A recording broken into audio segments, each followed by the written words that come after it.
New South Wales will have a new premier by tomorrow, and it's highly likely that that person will be Dominic Perrottet after a deal was struck after 2 days of factional infighting. Let's go to Kenny Heatley live for us in Sydney this morning. Kenny, not over just yet though. No, it's not, but it's highly likely, as you say, that Dominic Perrottet will be the 46th Premier of New South Wales. And as you say, there's been 48 hours of infighting within the party room to get the moderate faction on board. Originally, Dominic Perrottet was always the front runner in this ever since Gladys Berejiklian resigned. But originally it was going to be Dominic Perrottet and then Matt Kean, the Environment Minister, as Deputy. But it wasn't enough to bring the moderate faction in. And it's been reported as well that they were worried about losing some support from Western Sydney if that was kind of the duo. Well, then Matt Kean has now moved to Treasurer, which is still a high-profile position, and Stuart Ayres, the Minister for Tourism, is jumping in as Deputy, and that's enough to get enough votes within the party room and get enough support, we understand. But Rob Stokes, who is really the only other real contender in this, still has his hat in the ring. He hasn't pulled out yet. We understand that he's going to be talking to colleagues this afternoon, so we may get more information on this later in the day.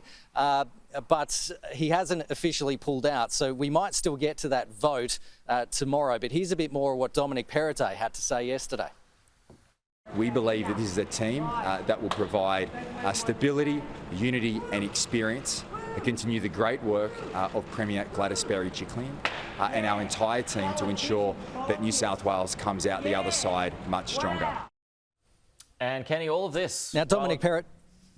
Well, 7 days until the lockdown ends for those fully vaccinated. Guarantees there will be no change to the roadmap at the moment. Kenny, sorry to interrupt you there.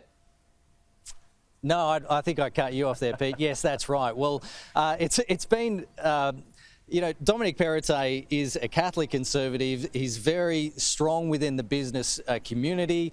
We know that he's been against lockdown extensions in crisis cabinet. He's been very for opening things up, and he's wanted to change the conversation around COVID to start learning to live with infections within the community. So that's where he's coming from. However, yesterday at the press conference with Health Minister Brad Hazzard, the Health Minister assured us that there would be no change to the roadmap. We're only 7 days out now for vaccinated people to come out of hiding and start to enjoy pubs, restaurants, clubs, bars, all that sort of thing within a week. And so there's not going to be any change to the roadmap. But also Dominic Perrottet, he's got a tough time ahead. He's going to have to deal with 2 by-elections in a minority government and bring New South Wales out of the pandemic.